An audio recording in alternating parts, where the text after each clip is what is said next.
Yeah, so the other thing about control and manage nodes is basically you don't need Ansible installed on the managed nodes. One of the advantages of Ansible is that you should only be able to, well, you should be able to run Ansible commands on target machines and nodes that don't have Ansible installed locally.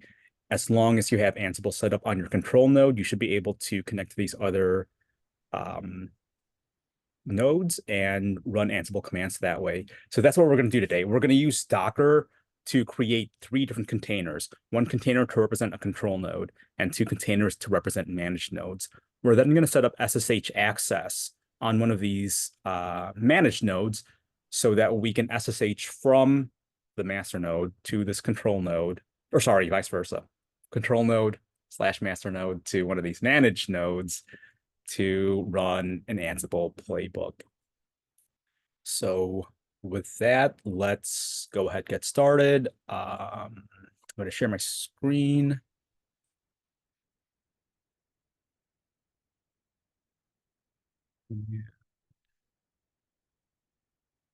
We are, yeah, we are basically going to have a project set up with 3 subdirectories. So one for your control node, one for a managed node, and one for another managed node that's going to have OpenSSH. And we will then write the Docker files we need for each of these. If you notice here, for our control node, we are installing Ansible using pip install, but we aren't doing that for either of our managed nodes. Instead, for the managed nodes, one is just going to be using a basic Python image, and the other is going to be using an OpenSSH server image, which will allow us to run OpenSSH, or an OpenSSH server, I should say, to allow the control node to SSH into it.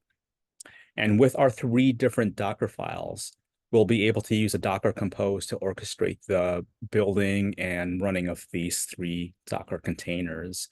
So we'll have 3 different services. We've got our control node, our managed node number 1, and then our managed node number 2. The OpenSSH server managed node is the one that's going to be a little more involved in terms of setting up, because we'll have to create an SSH key and then also set up configurations to authorize that key. And that will be done just by using an Unix SSH protocol, SSH-tgen. So that's just a command that will be running in one of these many terminals. I've already got it created. So instead of creating a new one in this directory, let me just create one in some random directory called project. You're basically just going to run something like SSH-tgen. -t, I believe, is type. We want RSA. Bytes is the bit size. And this -N, I forget what it stands for, but basically this is the passkey. We don't want a passkey because for our demonstration purposes, we just want to be able to SSH in without passing or providing in a passkey. But if you wanted to, you could, of course, right? Then we are going to output the file using -f to a path that we specify. So in this case, let's just do it in our current working directory. And let's see what that looks like. Ooh, it looks like one already exists. So let's say no and not overwrite that. Let's go into some demo dummy folder, run it again. And now we see that it's generating a pit. Oh, I see. No, I don't see actually. Let's hit no.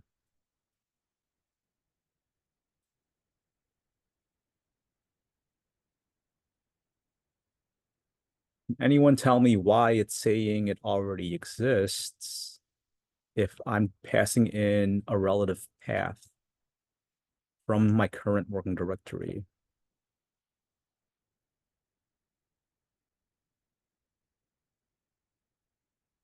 Not quite sure myself.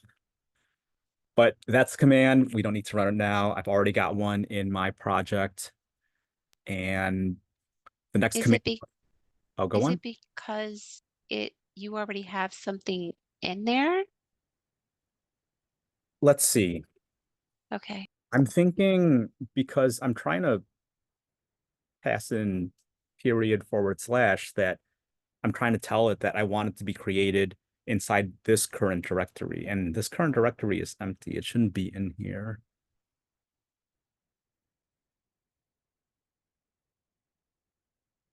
Let's see. Let's see if I make another folder. And what if I do that?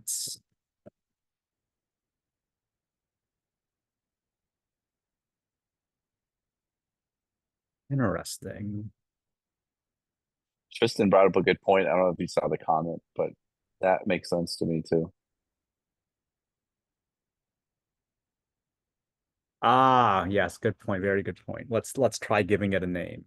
So yes, let's give it new key. Oh, right. Yeah. SSH, whatever. And there we go. A key is generated. And Okay, so it didn't like it because you weren't giving it a new name. yeah, I was just passing in a path. And Okay. if I had just looked up, I would see that I was also giving it the name in the example code. Oh, okay. So that's just me overlooking that. So let's try it with this. And same thing, it's able to create a key. So once you do that, you'll have your, if we do an ls, we'll see that it created not only the key, but also a public key. So what we want to do with that .pub is we want to use our redirect operator to pass it into an authorized keys folder. And really, how you want to, whoops, sorry, how you want to structure your folder hierarchy is all up to you, because the next step is going to be creating a configuration file. And in that configuration file is where we specify what folder we're using for our authorized keys. So here in our .OpenSSH folder, let me just switch back to that folder. In OpenSSH.server, if I do an ls, we'll see that we've got an sshd_config. That's where this file exists. Whoops, that's not what I want. And the sshd config is a configuration for the SSH daemon.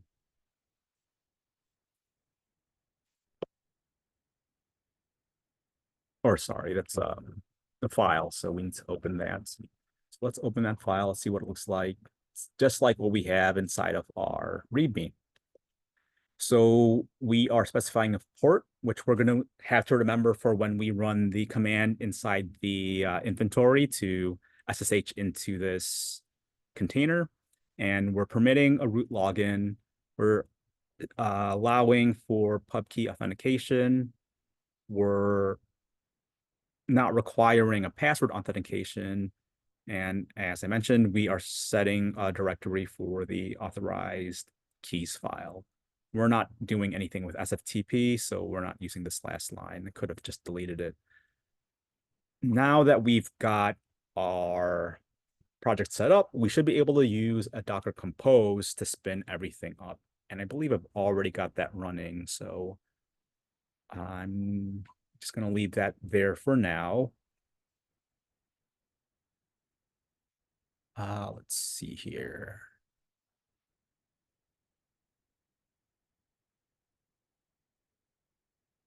Okay, and then once we have our containers spun up, let me do a Docker PS to show that we've got our 3 containers.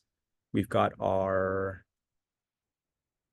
OpenSSH, our control node, and our managed node all running. From here, we can manually write out these commands in our command line, or we can use a bash script to make this easier. So that's exactly all this nonsense that we're looking at right now. Let's go ahead and look at that file. I'm gonna go back up one directory. I'm gonna open up inventory create.sh. And this, let's talk through this line by line. It's a simple bash script where we are grabbing the IP of each container. If we were to take a Docker inspect, for example, just take one of these commands and run it from our command line, we'll be able to get an IP. So let me run that here. We see that our control node has an IP of 172.25.0.3. So how is that happening? Well, let me close all this because that's taking up some of my screen. We are creating a bash variable with this $, and that's what we are assigning to control node IP. And we are going to grab the value that comes out of running a Docker inspect. And in this Docker inspect, we're passing in a request for an IP address from our network settings.networks. And we want it to match the Docker container with a name similar to Ansible control. So this Docker ps -q -- filter allows us to just grab the container using its name. Otherwise, the other way of doing this would be to just run a Docker ps and grab your container ID manually and paste it in here or something along those lines. But since we want to automate it, that's what we're doing with the script. We're using these bash commands to grab these IP addresses for each container. And we're then, once we store them in these variables, we're then going to put those variables, the values of those variables, I should say, inside of a new file. So here we're saying echo to essentially create a string output. And can anyone guess what this is going to be?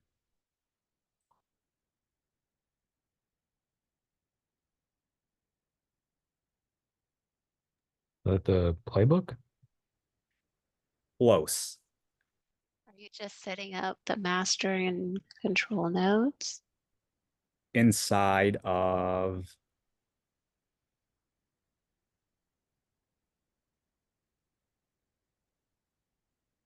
Container. Setting the inventory. yes, inside of the inventory. So Okay. I guess the clue would have been the control node being inside of brackets. I think that's how we've been writing our inventory files up till now, right? If we take a look at this, actually, we could run a code.host.ini, and this is what it actually looks like. So yep, it's our inventory file. We've got our control node specified. It's got an IP of 172.25.0.3, as we saw inside of our terminal. We're using a local connection. So when we run the playbook and Ansible reads this inventory file, it's going to set up a local connection to this host, and it's going to run its playbook. It's going to do the same thing for our second container, and we'll talk about why that might be problematic later on. And we'll see how for container 3, it's going to be using an SSH connection. And with that SSH connection, we're going to need to pass in a user, path to the key that we generated, and the port that we need to pass in as well. So now that we've got our inventory file created, we've got to pass it up to the control node. So let's try to go back to wherever that README was.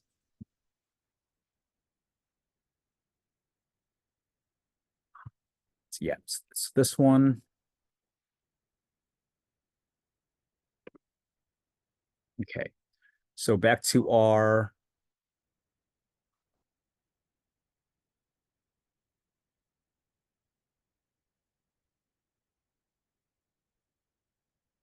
way too many tabs open. I'm sorry about that. Let's see, back to which file is it? Inventory create.sh. That's the file I want. So back to this, we see that we've used echo to create a string containing these values, right? So we're setting Ansible host to equal the control node IP that we've set up here. Same for these other IP variables. And then in the end, we're using a redirect operator to output it into a host.ini file. With that, we are then able to run a Docker CP to copy this file up into the Ansible control container. And again, we're using this syntax to grab the right container based on the name as opposed to the container ID. And we are putting it in an Ansible /host.ini path and file. From there, we are copying the ID RSA to our open.ssh server managed node. And we're putting that in a directory called .ssh, which if we go back to our Docker compose file, we'll see in our configuration there that that's where we're instructing the managed node to look for this key. So back to our compose file, wherever it is. Nope.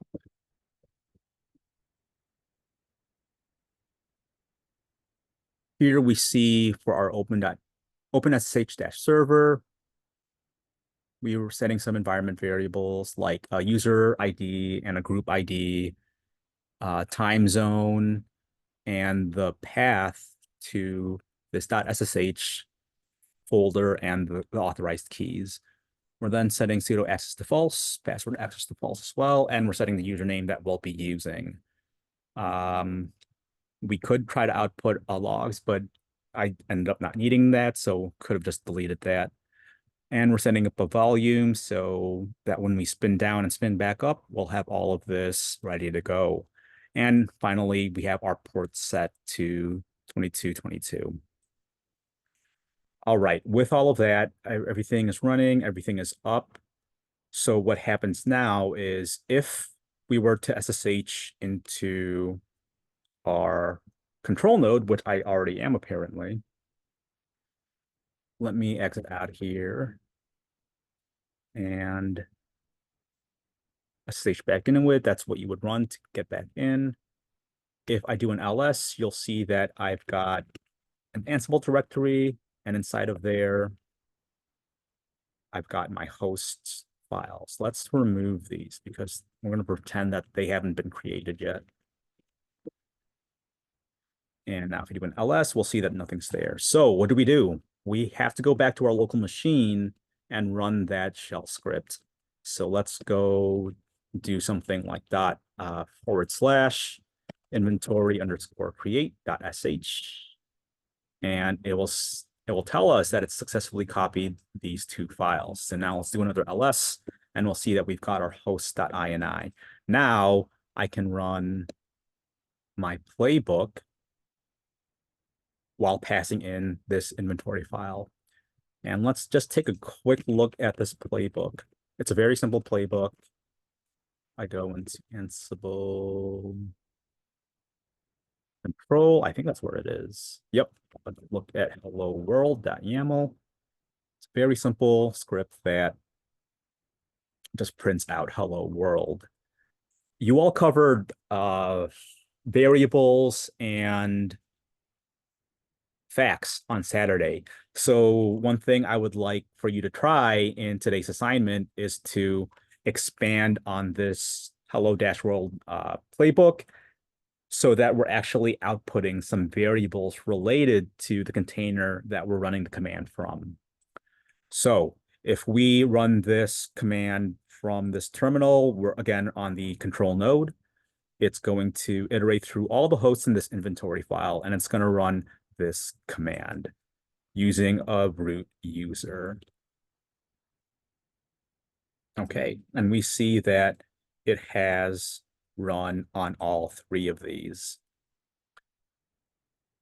But the output is very similar for all of these, right? So we can't really tell that it's doing anything unique on any particular container, right?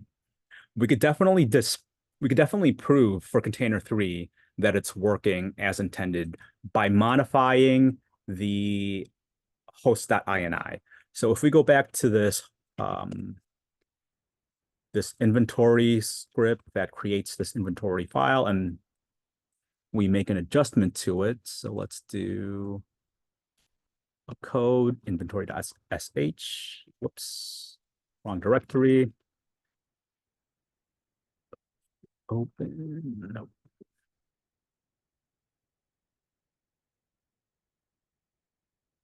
We see here that we're passing in things like the IPs, right? So let's go over to our third container where we are passing in the OpenSSH IP. And let's just, I don't know, let's try passing in the wrong IP instead, right? So what if we were to try to connect to container 3 with the wrong IP? Well, this should allow us to disprove that this is just running willy-nilly, right? Because if we could prove that it's going to fail now, then we'll know it was succeeding before.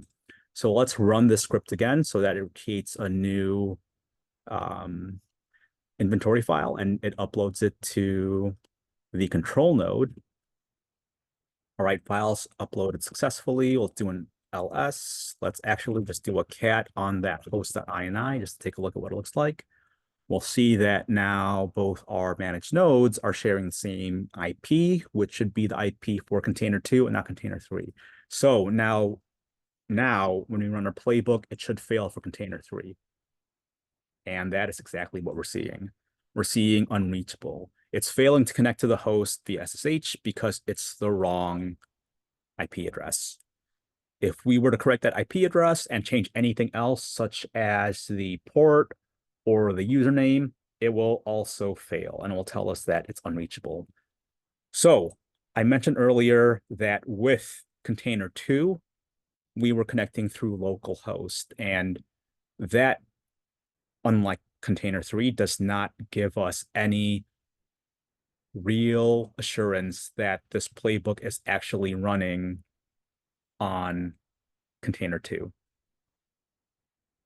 Because if we go back to our host.ini, let's go ahead and correct, sorry, not our host.ini, our inventory create script and fix this back to what it was. Let's now go over to host number 2 and let's just give it some like really bogus value, like 2, 3, 4, 5, 6, 7, 8, 9. And let's save. Let's then rerun the script to recreate this file. Let's do another cat to see if it's updated. And we see for container 2, it's got a bogus IP address. So now let's run our Ansible playbook one more time. And we can see that it succeeded, regardless of being passed in some bogus file. And the reason that's happening is because we're using a local connection for container 2, as opposed to, let's say, an SSH connection like we are for container 3. So a few things you can do. You could try to use a different connection. If you were to set up, let's say, a Docker connection, you would have to set up Docker on this node. So you'd have to go back to the Docker file for container 2 and modify it so that we have Docker set up on it and so that we are able to run Docker command line commands. So there's going to be a bit of additional configuration required there. The other thing you could do is to try to use variables and facts to look for information that is unique to container 2 to output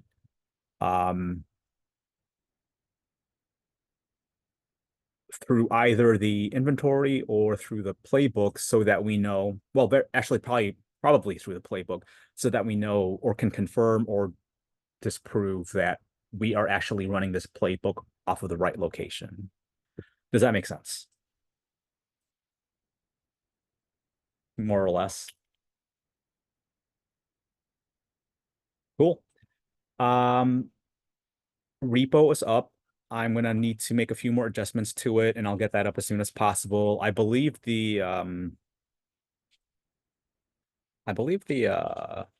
assignment is up too. So if we go to Platoon DevOps, and I think today's assignment is Ansible Docker Compose. Yep, it is up. Slack me if there's anything missing or wrong with these. I did just get them up today, so we haven't had a chance to like proofread them or anything. So let me know if anything is off. With that, I'm going to open up breakout rooms and I'll be in the main room and we'll reconvene at 9 o'clock to go over today's exercise. Sound good?